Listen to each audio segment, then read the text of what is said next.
बहुत समय पहले की बात है। माधापुर गांव में जानकीदास और रामलाल नामक दो व्यापारी रहते थे। वे दोनों साझे में व्यापार करते थे। कई सालों से बिना मतभेद के उन्हें व्यापार करते देख जब भी उस गांव में भाइयों के बीच कोई झगड़ा होता तो गांव के बुजुर्ग लोग उनकी मित्रता का उदाहरण देकर कहा करते थे, अरे बेटा, तुम दोनों सगे भाई होकर लड़ रहे हो। जानकीदास और रामलाल दोनों मित्र हैं और इतने सालों से साझे में व्यापार कर रहे हैं। आज तक उनमें तो कभी कोई झगड़ा नहीं हुआ है। कुछ उनसे ही सीख लो।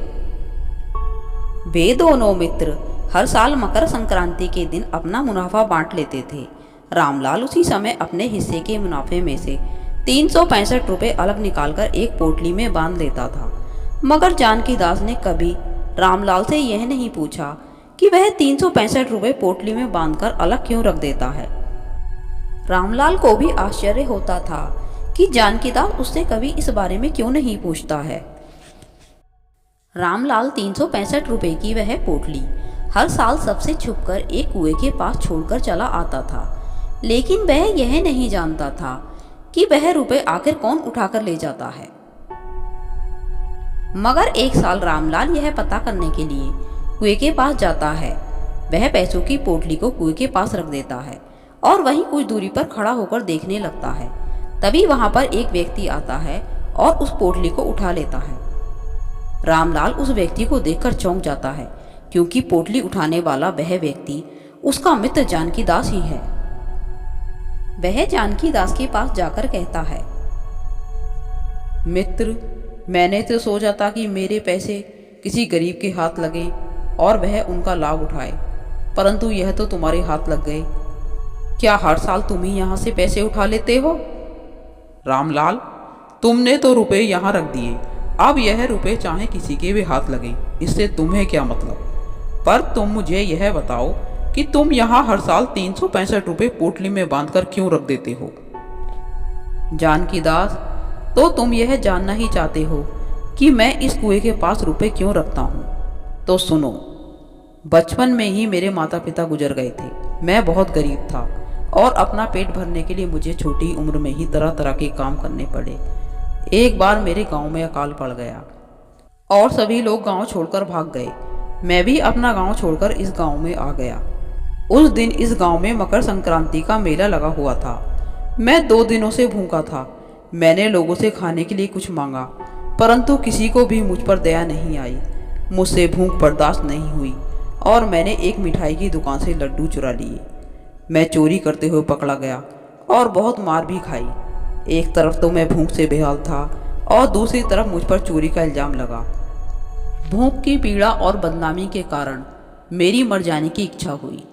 तब मैं इसी कुएं के पास आया और इसमें कूदकर जान देने ही वाला था कि तभी कोई चीज़ मेरे पैरों में चुभ गई। मैंने पैर हटाकर देखा तो वहाँ एक सोने की अंगूठी थी। बस फिर क्या था, मेरे मन में जीने की इच्छा फिर से जाग उठी। मैंने उस अंगूठी को बेचकर एक भैंस खरीदी और दूध बेचना शुरू कर दिया। इससे जो भी आमदनी हुई, उस आमदनी से मैंने एक बैलगाड़ी खरीदी।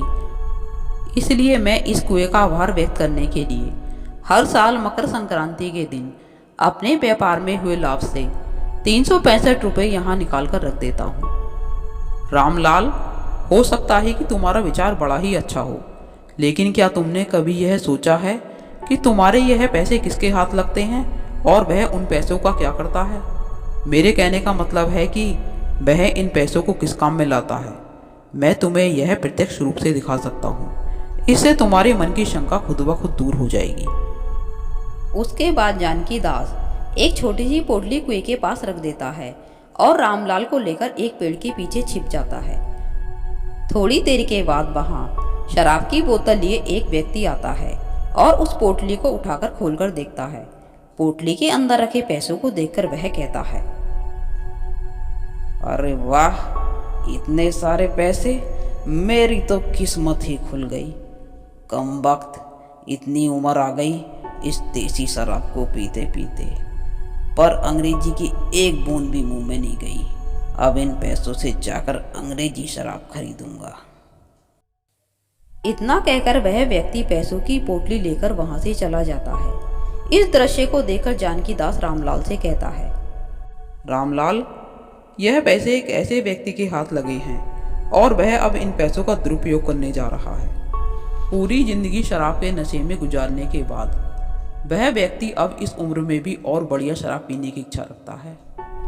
फिर उसके बाद जानकीदास रामलाल को चुप रहने के लिए कहता है और कुछ पैसे कुएं पर रख देता है। वे दोनों वहीं पेड़ के पीछे छिपकर कुएं की ओर देखते रहते हैं। तभी वहां पर दो व्यक्ति आते हैं। उनमें से एक व्यक्ति दूसरे व्यक्ति से कहता है, अरे भैंस खरीदने के लिए मैं जो रुपए लाया था, तुम्हारी बातों में आकर मैंने सारे पैसे जुए में लगा दिए और हार बैठा।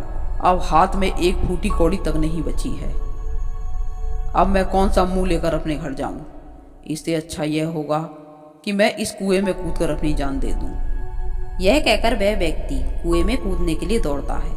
दूसरा व्यक्ति उसे रोकने की कोशिश करता है। तभी पहले व्यक्ति को कुएं पर रखे पैसे दिखाई दे जाते हैं। वह उन पैसों को अपने हाथ में लेकर कहता है, बड़े अच्छे मौके पर यह रुपए मेरे हाथ लगे हैं। शायद इन पैसों से मेरे जुए में हारे पैसे दोबारा मिल जाएं। चल अब वापस जुआ घर की ओर। यह कहकर वह व्यक्ति पैसों को लेकर जुआ घर की ओर दौड़ पड़ता है। अरे रुक तो सही, इसमें आधा हिस्सा मेरा भी है। दूसरा व्यक्ति चिल्लाते हुए उसके पीछे चला जाता है। जानकीदास यह सब देखने के बाद रामलाल से कहता है, देखा रामलाल, यह व्यक्ति जुए में सारे रुपए हारने के बाद कुएं में जान देने ही वाला था, परंतु जैसे ही पैसे हाथ लगे वह फिर से जुआ खेलने चला गया। रामलाल यह सब देखकर चुप रहता है। थोड़ी देर के बाद वहां एक लकड़हारा आता है। जानकीदास एक छोटी सी थैली निकालकर कुएं के पास फेंक देता है। लकड़हारा उस थैली को देखे बिना ही यह कहते हुए आगे निकल जाता है, मैं यह लकड़ियां बेचकर जल्दी से अपने घर पहुंच जाऊं। मेरी पत्नी और बच्चे मेरा इंतजार कर रहे होंगे। अरे रामलाल, यह क्या? रास्ते में पड़ी रुपए की थैली को देखे बिना ही यह लकड़हारा यहाँ से चला गया।